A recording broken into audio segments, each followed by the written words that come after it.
Hello, this is Clark with Awesome Powder Coat. Today I'm going to show you how to install the engine tin for the Volkswagen Type 3 engine configuration.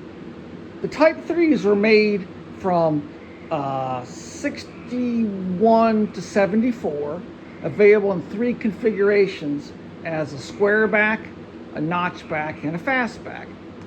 In the new car design, they needed more room in the back, so they could totally redesign the engine to make it all lower. Now, the first thing you got to do on this is to install the oil cooler.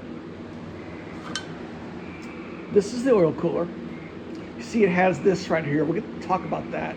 It's just like the Bug oil coolers except for this fitting. So to install it, there's where you put the two seals. I would recommend putting one drop of super glue on to hold them in place. Let that dry and then mount it. It goes on laying down just like this, and then put the screws in. Now, these two, it's a little tricky getting down here to getting the bolts on these, but it can be done. A little extra work.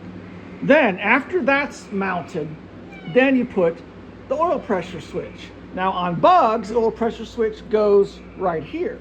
But they didn't have room because the fan shroud passes right where my hand is, so they didn't have room. Now, me, I would have just put a street elbow on there and screwed it in this way, but they didn't ask me.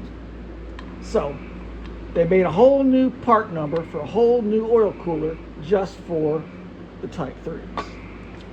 So there's the first thing you need to do with the Type 3 is mount the oil cooler.